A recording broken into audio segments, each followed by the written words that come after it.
Alors aujourd'hui, on va étudier un petit peu comment on peut bâtir un plan détaillé pour le commentaire composé en série technologique. L'exemple que j'ai pris, c'est la chevelure de Baudelaire en 1857. Alors j'ai pas pris tout le poème, hein. J'ai pris juste les deux premières strophes, hein, parce que le poème est assez long, hein, mais deux strophes c'est déjà pas mal, on a largement de quoi faire un commentaire composé. Je vais lire le texte vite fait. Baudelaire, la chevelure, 1857. Ô toison, moutonnant jusque sur l'encolure, ô boucles, ô parfums chargés de nonchaloir, extase, pour peupler ce soir l'alcôve obscure des souvenirs dormant dans cette chevelure, je la veux agiter dans l'air comme un mouchoir.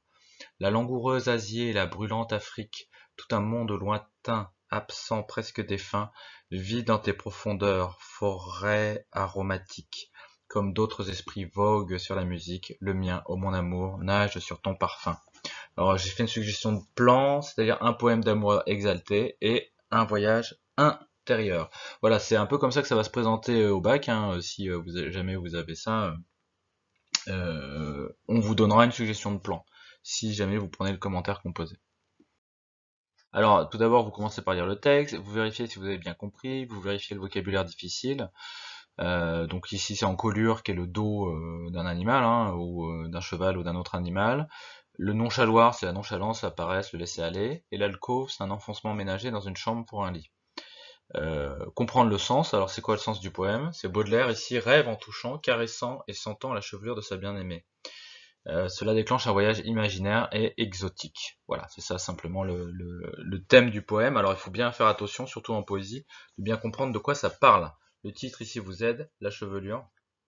Et effectivement, il y a cette idée de toucher et sentir les cheveux pour déclencher un voyage imaginaire.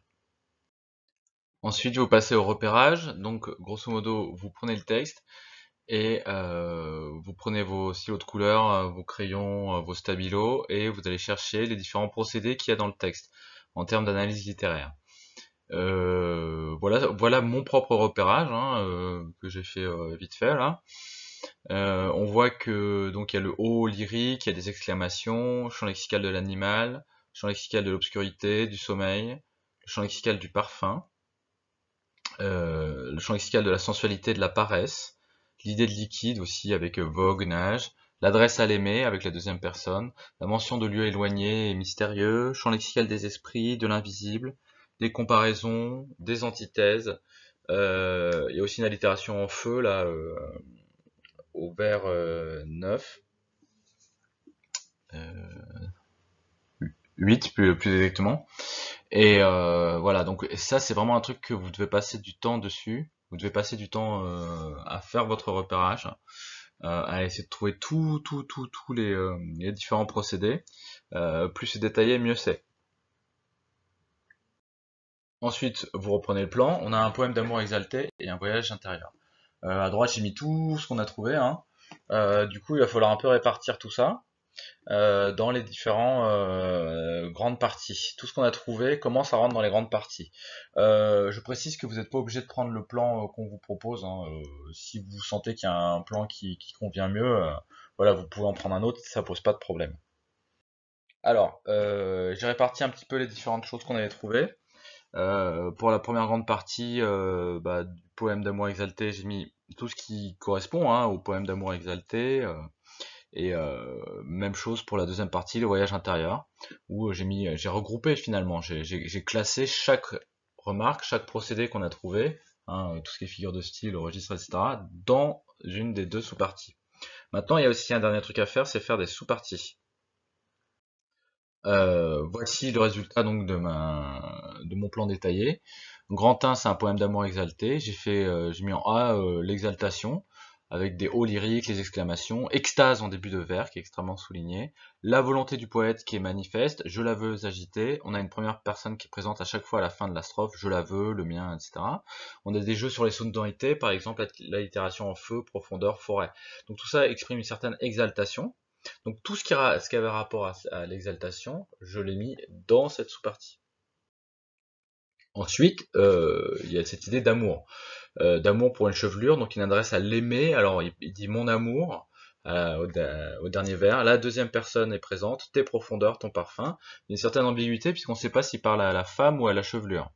On a toute la champ lexical de la sensualité et de la paresse, on a le nonchaloir, langoureuse, brûlante. Alors il y a une sorte de double nature de l'amour, hein. Il est à la fois brûlant et langoureux. Une chevelure qui a aussi des caractéristiques animales. On a le champ lexical des parties du corps animal, toison, moutonnant, encolure. Voilà, donc effectivement c'est aussi un poème d'amour, mais on a une image ambiguë. On a l'impression qu'il parle à quelqu'un alors qu'il parle à une chevelure. Et cette chevelure est à la fois sensuelle et animale. Il y a toute une sensualité du poème. C'est un poème d'amour sensuel aussi, hein, très concret. Mais c'est aussi un voyage intérieur, un voyage géographique et sensuel. Alors là, j'ai mis toutes les remarques par rapport à cette idée de sensualité du voyage. On a des mentions de lieux éloignés, des lieux mystérieux, l'Asie, l'Afrique, tout un monde lointain. Là je reprends langoureuse Asie et brûlante Afrique. C'est la sensualité des adjectifs avant le nom du continent. Si on met l'adjectif avant le nom, en l'antéposition, c'est plus fort. L'Asie langoureuse, c'est moins fort que la langoureuse Asie. La sensualité est portée par les sens. On a le champ lexical du parfum qui revient revient deux fois. L'aromatique, il y a aussi le toucher, toison, boucle, agité et l'ouïe sur la musique. Donc musique, parfum, toucher se répondent. On peut aussi voir cette idée dans le poème Correspondance. Je vous invite à jeter un petit coup d'œil, qui parle effectivement de ces parfums, de cette musique, de tous ces sons qui se répondent pour faire une expérience poétique totale.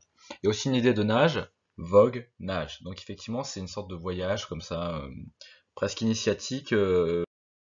Ce lointain merveilleux, c'est un voyage en lien avec l'au-delà. C'est un voyage aussi qui a un rapport avec l'invisible, puisqu'on a le champ lexical de l'obscurité, du sommeil. Ce soir, l'alcôve, obscur, dormant, profondeur.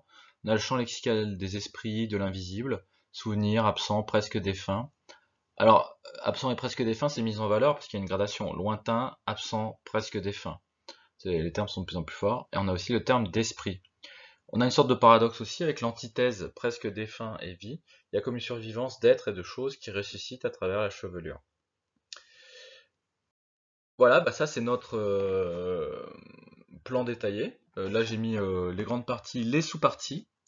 N'oubliez pas de faire les sous-parties, de bien mettre les citations, détailler bien les procédés.